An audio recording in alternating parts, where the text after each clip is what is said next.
Hay un libro llamado El Catecismo Menor de Westminster. Y yo sé que cuando hablamos de catecismo lo asociamos muchísimo con la Iglesia Católica. Obviamente, muchísimos de los que estamos acá, cuando éramos niños, ¿qué teníamos que hacer? El catecismo.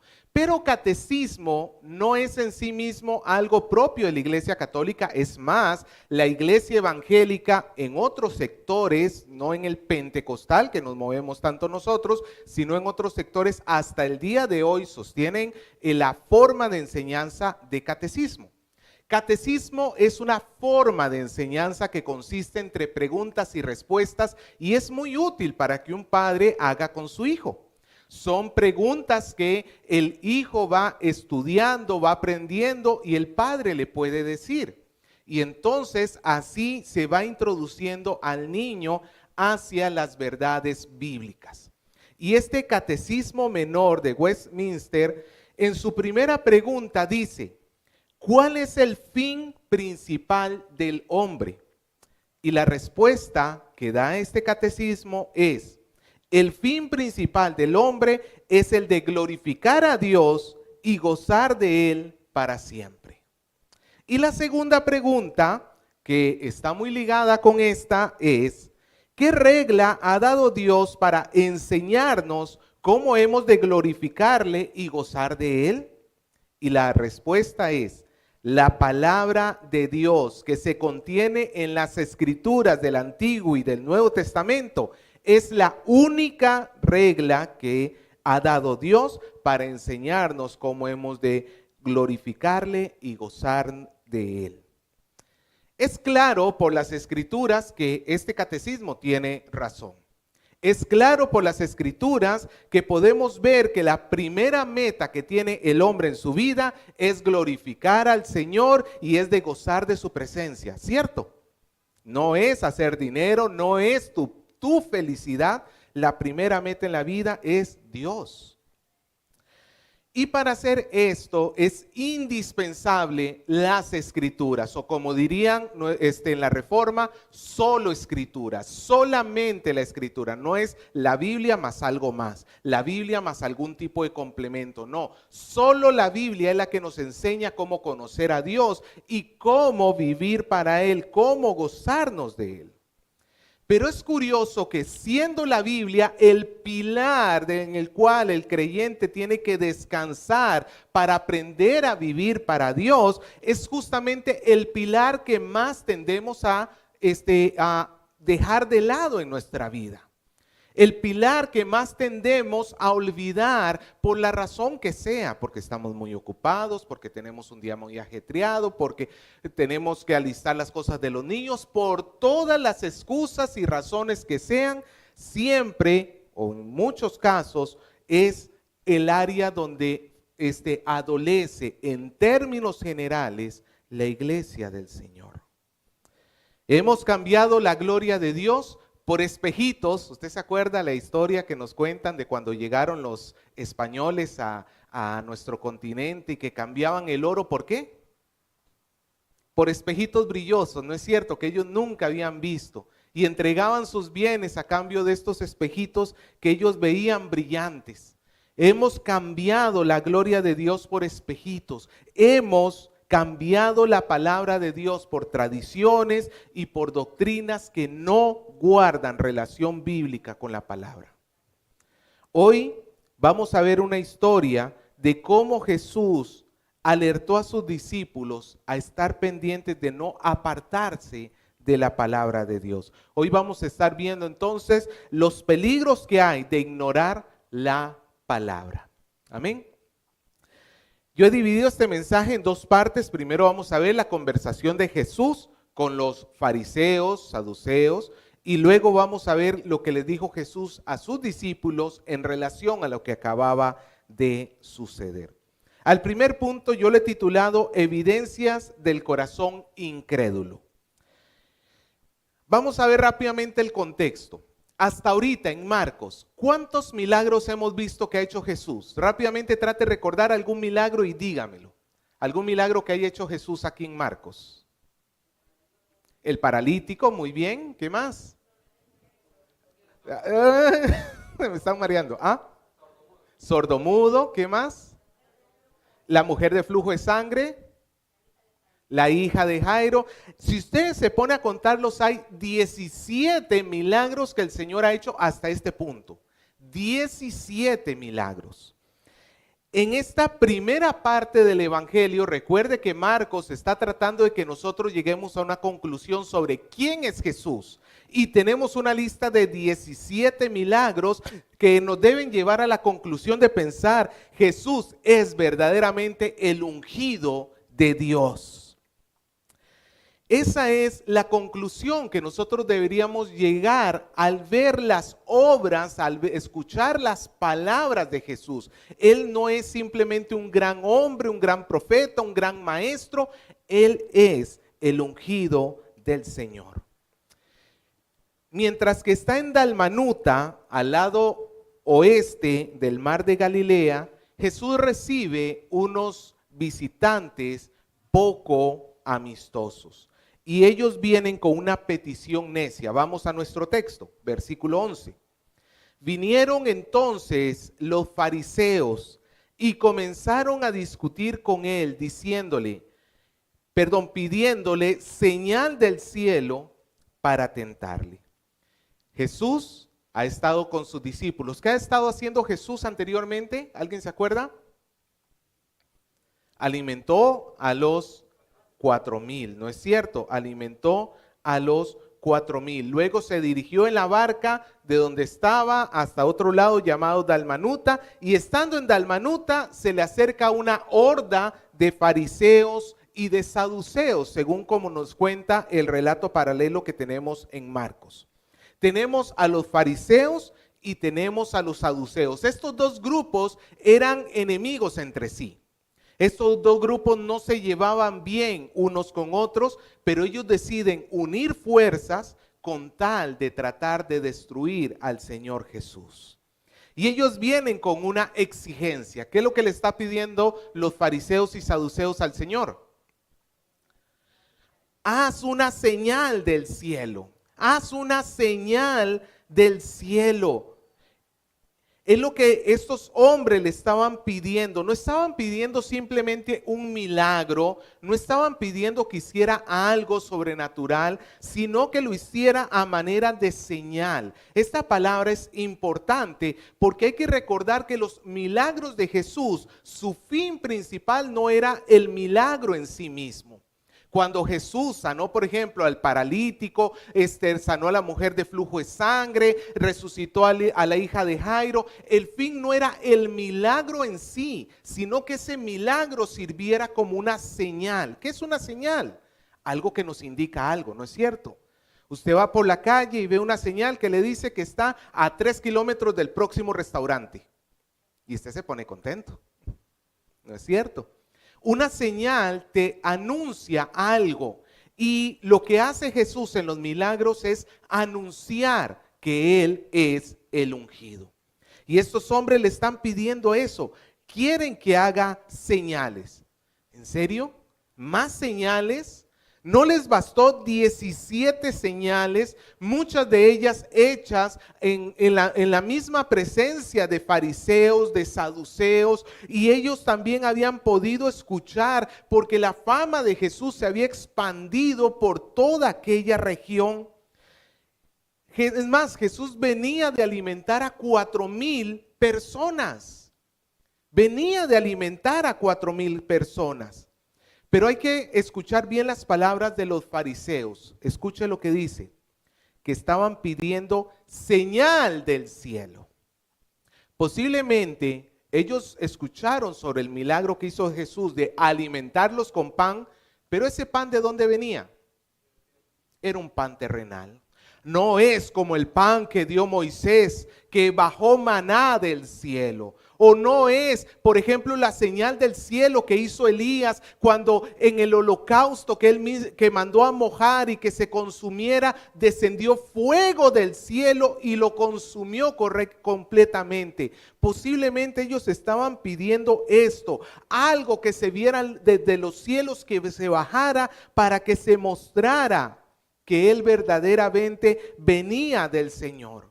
venía de Dios. Pero los fariseos no estaban haciendo esto con una buena motivación. Ellos no tenían el deseo de saber si de verdad Jesús era el Mesías o no. Ellos no estaban en duda. Ellos lo que estaban tratando de hacer es de encontrar algún motivo para juzgarlo, para destruirlo.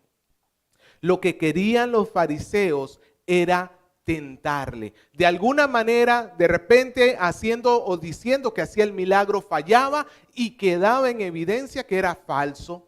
O si no fallaba, siempre estaba la buena excusa de los fariseos de que estaba actuando en el poder de Belcebú.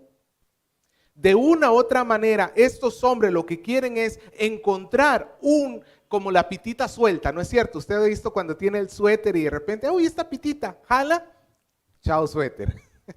Ya no fue el suéter. Algo así están queriendo encontrar con Jesús, un punto de donde agarrarlo para poder destruirlo, para poder venir en contra de él. Jesús les da una respuesta contundente. El dicho popular dice que no hay peor ciego que el que no quiere ver. Nos dice el versículo 12, y gimiendo en su espíritu. ¿Alguna vez tú has estado tan triste que te ha salido un gemido desde lo más profundo de tu corazón? ¿Alguna vez tú has estado tan decepcionado por una situación que ese gemido es como algo que te sale desde tus mismas entrañas? Y nada más puedes ver y contemplar y decir, qué triste esta situación. Es lo que Jesús está teniendo acá. Jesús está gimiendo de dolor desde lo más profundo del corazón, porque estas personas que debieron haber usado las señales que Jesús hizo para saber que Él era el Mesías, incluso aunque le hubieran pedido señal alguna, pero con buena intención para poder conocer que Él es el Mesías. No, ellos estaban pervirtiendo las señales para, en lugar de llevarlos a la fe, las señales las estaban utilizando para destruir al autor de la fe, destruir al autor de la vida. Ellos estaban pervirtiendo el origen o el propósito de las señales. Y Jesús les dice en el versículo 12, ¿por qué pide señal esta generación? Jesús va a la raíz del asunto. ¿Por qué? ¿Por qué esta generación? Cuando habla de generación está hablando de sus contemporáneos. Y específicamente está hablando de los incrédulos, en los cuales están estos fariseos, están los saduceos, están las multitudes que a final de cuentas ven pero no creen. Y la pregunta de Jesús es, ¿por qué? ¿Cuál es la razón para que pidan señal? Porque su motivación no era sincera, su deseo es matarlo. Y Jesús sabe que estos hombres no quieren en todo caso ver la señal. No es que no puedan verla, porque ciertamente en su gracia Dios nos ha dado la capacidad de discernir ciertas cosas. Por ejemplo, en Mateo capítulo 16, que es el pasaje paralelo a este, Jesús les acusa diciendo, escuche bien, Jesús le dice, cuando anochece decís, buen tiempo, porque el cielo tiene arreboles debe ser. Y por la mañana, hoy habrá tempestad, porque tiene arreboles el cielo nublado. Hipócritas, no sabéis distinguir sabéis distinguir el aspecto del cielo, mas las señales de los tiempos no podéis. En otras palabras, el Señor le estaba diciendo, ustedes si ven que está atardeciendo y hace un atardecer rojizo. ¿Usted ha visto cuando se ve en verano así? Aquí en Lima pues no hay mucho chiste porque a final de cuentas si no llueve tampoco es tanto. Pero si usted ha ido a provincia, sabe que hay una gran diferencia entre el clima antes de la tormenta y cuando va a estar buen tiempo. Tú puedes, al ver el cielo, puedes determinar si viene una tormenta o no viene, sea en la mañana o sea en la tarde. Hay días que tú sales y dices, uy, hoy va a llover, tengo que llevar el paraguas. Y efectivamente llueve. Jesús lo que les está diciendo es, ustedes sí tienen la capacidad de discernir señales porque ven el cielo y se dan cuenta de lo que sucede. Pero una señal tan clara, tan obvia, tan fácil de entender de que una niña sea resucitada, de que un paralítico se levante, de que un mudo y sordo comience a hablar, esas señales que deberían ser fácilmente distinguibles, ustedes no quieren escuchar.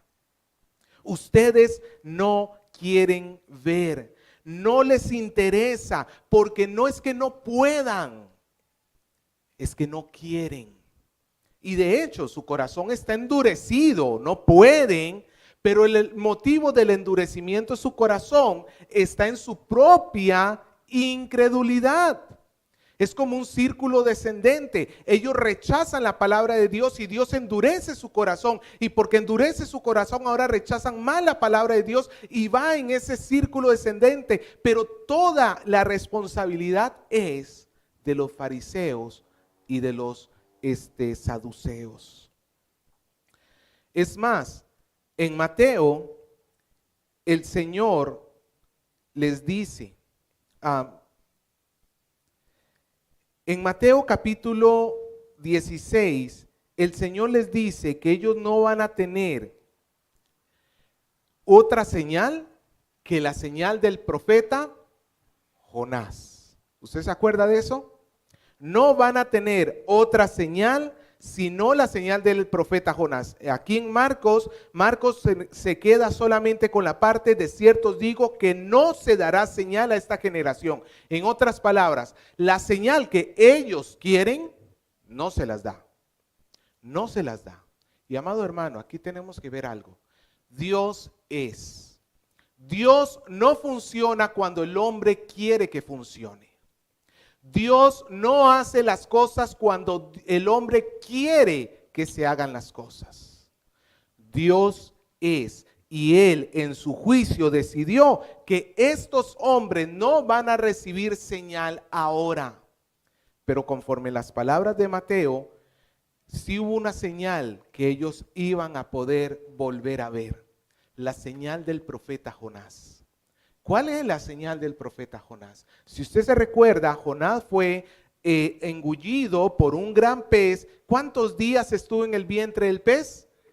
3 días, y al tercer día salió de aquel pez. Y esto era una prefigura del Hijo del Hombre descendiendo al sepulcro durante 3 días y al tercer día resucitaría. El Señor está hablando de una señal, no que les daría ahí en ese momento, falta 1 año más o menos para la cruz, pero va a ser una señal que va a ser claramente visible para ellos, una señal que ellos van a estar expuestos a escuchar y aún así no lo van a creer. Aún así, estos fariseos y estos saduceos los encontramos en el libro de Hechos, persiguiendo a la iglesia. Aún la señal del profeta Jonás, aún la misma resurrección, que es la señal máxima de que Jesús verdaderamente es el ungido. A tal punto es esta señal que que Pablo en Romanos nos dice que Jesús fue declarado Hijo de Dios por medio de la resurrección. En otras palabras, donde podemos ver a todas luces que Jesús es el Hijo de Dios, es en su resurrección. Porque ningún hijo de hombre resucita. Todos desde Adán hasta el día de hoy, todos los hijos de Adán que han nacido han muerto. Y bueno, nada más los que quedamos ahorita vivos. Pero a final de cuentas, el camino del hombre del humano es hacia la muerte. Y ahí se queda. El único que se levantó de entre la muerte, que venció la muerte, el Hijo de Dios. Ahí se manifestó que Jesús verdaderamente, ahí ya no había ningún tipo de duda alguna en la resurrección. Pero aún así, esa señal los fariseos y los escribas desechan. Y Jesús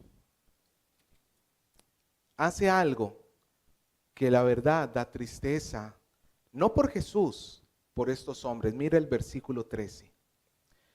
Y dejándolos, volvió a entrar en la barca y se fue a la otra ribera.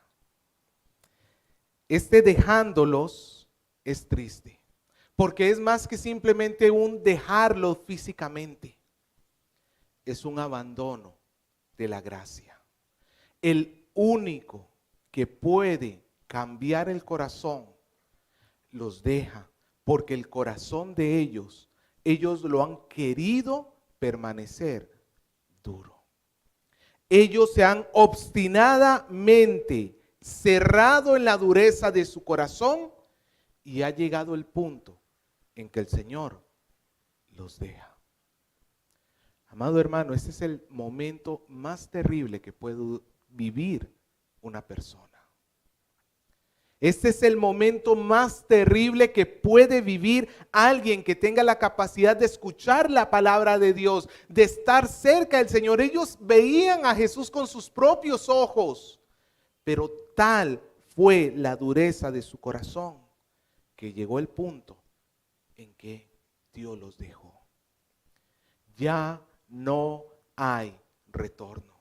Ya no hay retorno. El corazón de ellos se va a ir endureciendo cada vez más y más y más, hasta el punto que van a llegar a crucificar al Hijo de Dios, pensando que le están haciendo un servicio a Dios. Recuerda a Pablo, que era de los fariseos. Pablo, ¿a quién le servía según él? ¿A Dios? ¿A Dios? Pero en realidad terminaron crucificando al Hijo de Dios. Y ahí entramos a nuestro segundo relato, que yo he titulado Peligros del endurecimiento del corazón. Perdón, estamos acá. Peligros del endurecimiento del corazón. Jesús, versículo 14, versículo 13, entra en la barca y se va hacia Betsaida, y llega el versículo 14 y dice: habían olvidado de traer pan. Los discípulos, estando en la barca, habían olvidado traer pan y no tenían sino un pan consigo en la barca. Imagínense, ahí los discípulos de repente están cruzando el mar de Galilea y de repente Pedro le dice a Jacobo: oye Jacobo, a ver, revísate la bolsa. No, yo le dije a Mateo que metiera las cosas. Y de repente Mateo dice: no, pero yo le dije a Jacobo el menor, y yo le dije y todo el mundo se pasó la pelota. La cuestión es que cuando abrieron la bolsa había un solo pancito para todos.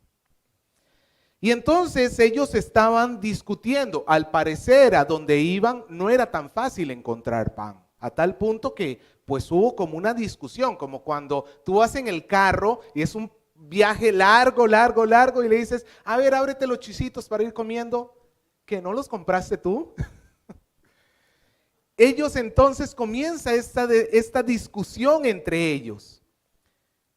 Y en ese momento, versículo 15, Jesús de repente da una advertencia: mirad, guardaos de la levadura de los fariseos y de la levadura de Herodes. Guardaos de la levadura de los fariseos y de la levadura de Herodes. Mateo incluye a los saduceos. Guardaos de la levadura de los fariseos y de los saduceos. Tenemos tres grupos acá: los fariseos, los saduceos y los herodianos. Y Jesús le está diciendo que tienen que cuidarse de la levadura. ¿Qué entendieron los discípulos? Algo así como: no reciban pan de los fariseos y de los saduceos y de los de Herodes. Ellos lo entendieron literalmente. Este es un mal que acompaña a los discípulos durante todo el ministerio de Jesús. Escuchan a Jesús decir algo y ellos lo entienden literalmente. No entienden lo que Jesús quiso decir en esa parábola. La levadura es un fermento, como usted sabe, que es capaz de en pocas cantidades afectar a toda la masa. Cuando, los que han hecho pan o algún tipo de queque o algo así, algo que lleve levadura, saben que usted no le echa la misma cantidad de harina y la misma cantidad de levadura. Eso sería un asesinato. ¿Cuánto le echas de levadura? Es apenas un poquito.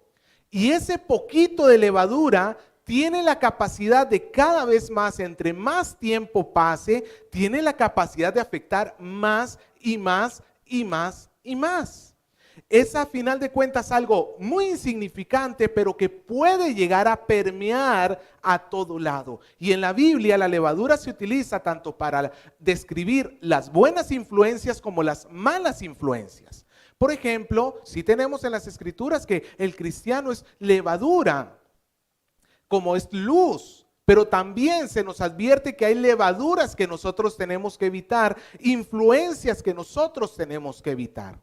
En este caso Jesús se está refiriendo a las doctrinas de los fariseos, de los saduceos y de los herodianos. ¿Cómo lo sabemos? Porque Mateo nos lo dice claramente. Mateo 16:12. Entonces entendieron que no les había dicho que se guardasen de la levadura de pan, sino de la doctrina de los fariseos y de los saduceos.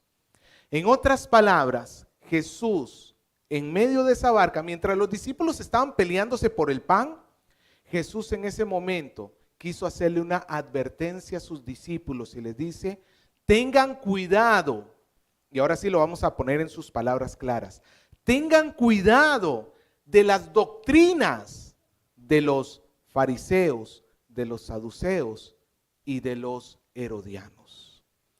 ¿Qué creía un fariseo? Un fariseo creía que el hombre se puede salvar en su religiosidad. Un fariseo creía que el hombre podía, cumpliendo una serie de normas, no solamente de leyes, sino de tradiciones, podía llegar a ser salvo por medio de sus buenas obras. Eso creyó un fariseo. ¿Qué creía un saduceo? Los saduceos, ellos no creían en la resurrección del cuerpo. ¿Se acuerda de Hechos donde hubo un problema entre fariseos y saduceos que utilizó Pablo? Ellos no creían en la resurrección. Ellos eran el partido de los sacerdotes y por tanto ellos necesitaban conservar el poder político. La mirada de ellos estaba puesta en las cosas terrenales y entonces para conservar el poder político se asociaban con los herodianos. ¿Y quiénes son los de Herodes? Los herodianos. Herodes era el rey de aquella región, como ya lo hemos visto hace algunas semanas, y obviamente este hombre no vivía para agradar a Dios, vivía para agradar ¿a quién? A sí mismo, en sus excesos y en todo lo que quería. Jesús contempla estas doctrinas porque estas personas viven de acuerdo a un tipo de pensamiento. Viven creyendo que siguiendo sus pensamientos van a ser felices, van a poder encontrar su felicidad, pero ninguno de ellos necesitaba a Jesús como Salvador. Ninguno de ellos necesitaba verdaderamente a Jesús. Claro, eran grupos respetados, eran grupos que tenían el poder, eran grupos que eran admirados por las masas, pero eran caminos que no llevaban a Dios. Y Jesús les dice a sus discípulos: tengan cuidado, tengan cuidado, tengan cuidado.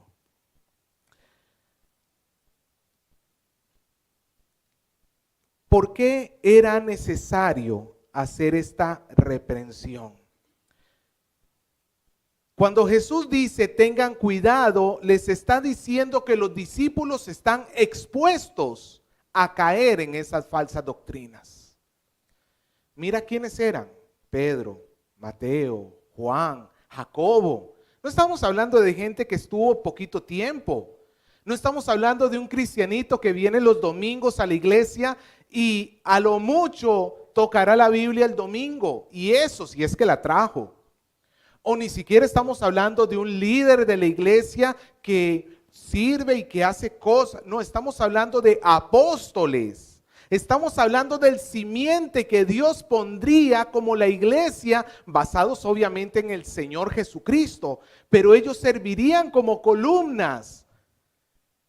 A ellos que vivían 24/7 con el Señor Jesús, Jesús les dice, cuídense. Si les pidió que se cuidaran, es porque había peligro, ¿sí o no? Tú no le adviertes a un hijo algo que no va. Cuídate que no te caiga un meteorito en la cabeza. ¿Cuánto le dicen eso a su hijo?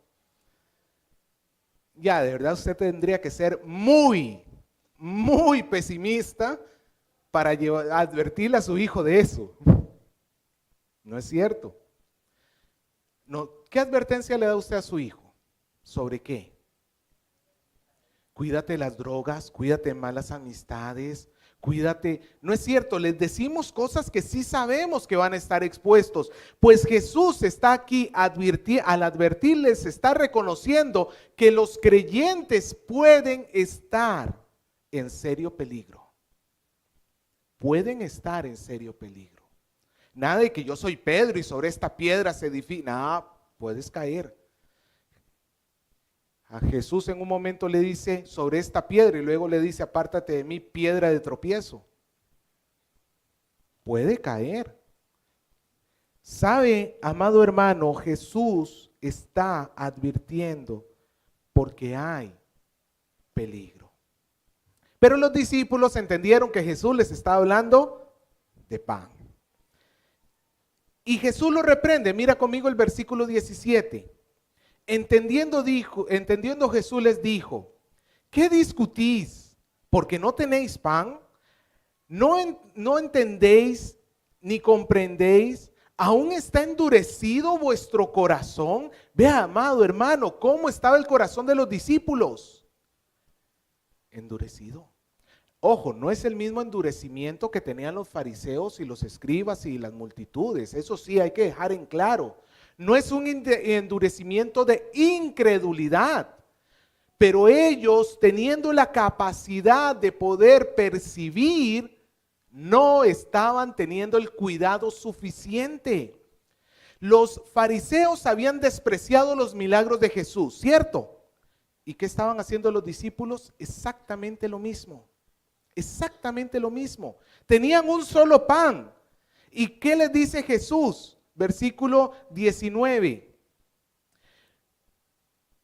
Cuando partí los 5 panes hacia los 5,000, ¿cuántas cestas llenas de pedazos recogisteis? Y ellos dijeron 12. Y cuando los 7 panes entre los 4,000, ¿cuántas canastas llenas de pedazos recogiste? Y ellos dijeron 7. ¿Cómo aún no entendéis? Jesús les está diciendo, ustedes están cometiendo el mismo error que están cometiendo los fariseos. Los fariseos no se pusieron a pensar en mis obras. Ellos no les interesó todo lo que yo hice. Ustedes, habiendo visto todo lo que hice, y aún así no confían, no están confiando, no están teniendo la fe que se necesita. Es cierto que los discípulos no es que sean ciegos en absoluto, pero no están viendo claramente al Señor Jesús. Amado hermano, he aquí el peligro. Los falsos maestros, cuando el discípulo de Cristo se pone de alguna manera a seguir a falsos maestros, porque los discípulos estaban haciendo lo mismo que hicieron los fariseos sin darse cuenta. Estaban ignorando al Señor Jesús, y eso lleva a que el entendimiento del discípulo, en lugar de ser claro hacia Jesús, sea como empañado. Para hacer un pequeño spoiler de la próxima semana vamos a ver un caso que ilustra perfectamente lo que Jesús está diciendo acá. Jesús se encuentra con un hombre ciego. Y Jesús lo sana, pero primero lo sana y le pregunta, ¿qué ves? Y el hombre le dice, veo a los hombres, pero como árboles que se mueven. En otras palabras, veía, pero al mismo tiempo no veía bien. Lo mismo que pasa con los apóstoles acá. ¿Ven? Sí. ¿Ven bien? No. ¿Y por qué no ven bien? Por descuidar las palabras y las obras de Jesús. Aquí está el peligro. Cuando un cristiano se siente muy cómodo en su vida cristiana, cuando un creyente ve que va creciendo y entonces se siente como ya sobre ruedas, se siente que ya está caminando bien y entonces comienza a descuidar su vida de oración, comienza a descuidar su devoción a Dios, deja de ser Dios la meta que él quiere seguir y comienza a desviarse tras otros objetivos que prometen felicidad. No significa que nosotros no debamos, por ejemplo, estudiar o trabajar, no, pero esa no es la fuente última de nuestra felicidad. No son nuestros bienes, no es si te has podido comprar aquello que querías comprarte, donde vas a ser feliz, no es si tienes lo que de verdad querías, donde vas a encontrar la felicidad o el trabajo o la posición social o lo que sea. Cuando nosotros comenzamos a desviarnos de estos caminos que prometen felicidad, el corazón nuestro se va endureciendo hacia Dios. Nuestra capacidad de considerar a Jesús se va como nublando y en lugar de verlo cada vez más claramente, lo vamos viendo peor cada día. Y este es un proceso que no es de la noche a la mañana, pero es un proceso que es fácil comenzar a descender. Es un proceso donde el cristiano ya no encuentra su alegría donde antes lo encontraba. Servir, bueno, porque me pusieron en el rol. Dar, porque es una obligación. Ir a la iglesia, porque ni modo. Tener amigos creyentes, bueno, pero es que... Y ya no encuentra gozo y felicidad. ¿Por qué? Porque está perdiendo de vista a su Señor. Está cometiendo el error de los discípulos. Está ignorando lo que el Señor ha hecho. Está ignorando la palabra de Dios. Y está tratando de encontrar la felicidad en otros lados. Esa es la realidad que tú y yo podemos estar enfrentando hoy. Déjame decirte, como lo dije antes, estos hombres vivían con Jesús 24/7 y ya llevaban hasta este momento cerca de 2 años y medio con Jesús. No 15 días, no fue un retiro de 3 días, años con Jesús. Y aún así, su corazón era propenso a desviarse. Amado hermano, nuestro corazón siempre va a querer salirse del curso. Siempre va a querer descarrilarse. Para muestra un botón, mírate a ti mismo, mírate, no pienses en el que está al costado, ni mírate a ti. Yo espero que estés pasando por un buen momento espiritual. Si has pasado por un buen momento espiritual, te puedo asegurar que has pasado por otro muy malo. Y si estás pasando por un momento malo espiritualmente, te aseguro que tu vida devocional no está como debería estar. Porque en la medida que el hombre se separa de la palabra, se aleja de la fuente de la vida. Nuestra vista se nubla. Una de las cosas que tiene que hacer un discípulo entonces es aprender a discernir a los falsos maestros. No todo el que diga Señor, Señor, entra al reino de los cielos. Hay muchísimos falsos maestros que se escuchan, que se ven, internet, televisión, radio. Hay muchos falsos maestros y nosotros tenemos que aprender a discernirlos. Mira que Jesús no dijo, Si tienen tiempo o a ver si se ponen a trabajar en esto, no, la advertencia de Jesús fue, mirad, guardaos de la levadura de. No, pero es que yo nada más escucho un poquito sus prédicas. Un poquito de levadura leuda toda la masa. Exponte un poquito y eso va a ir creciendo en tu vida.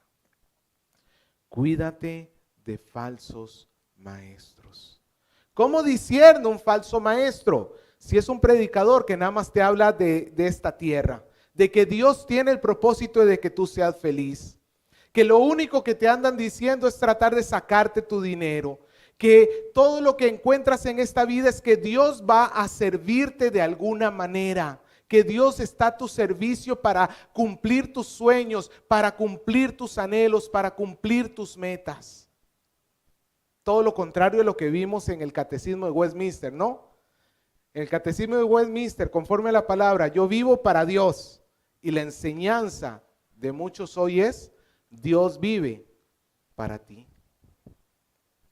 Ten cuidado de los falsos maestros, de aquellos que te puedan decir que es necesario que tú hagas algo para contribuir a la salvación, que te tienes que bautizar, que tienes que celebrar la Pascua, como los de aquí, los de la Sociedad Misionera Mundial, estos que están en Fose con Venezuela, que te dicen que si no celebras la Pascua no vas a ser salvo. Tienes que tener cuidado, porque la salvación no es por obras. La salvación es por gracia. Tienes que tener cuidado. Guardaos. Nosotros como creyentes podemos llegar a desviarnos del camino, pero la gracia de Dios nos muestra que tarde o temprano un verdadero creyente regresa al camino del Señor. Si tú te has estado desviando, hoy el Señor llama a que regreses, a que vuelvas al camino. Si tú no tienes el cuidado, tu corazón se va a ir endureciendo y puede llegar al punto sin retorno. ¿Y eso qué significa? Que entonces nunca fuiste cristiano. Lo que viviste hasta ese momento fue una simple apariencia. Pablo le dice a los filipenses que él está contento por tener comunión con ellos, pero le dice, cuiden su salvación con temor y con temblor, pero al mismo tiempo le dice, porque Dios es el que hace en vosotros la buena obra. Dios es el que pone en vosotros el querer como el hacer. Hay responsabilidad humana, tú tienes que cuidarte, pero al mismo tiempo confiamos en la soberanía divina, que todo el que es de Cristo no se perderá. Como Pedro podemos salirnos del camino, pero el Espíritu Santo nos va a traer de regreso. Yo espero que si alguno se está desviando, hoy el Espíritu Santo redarguya su corazón para que regrese al camino del Señor.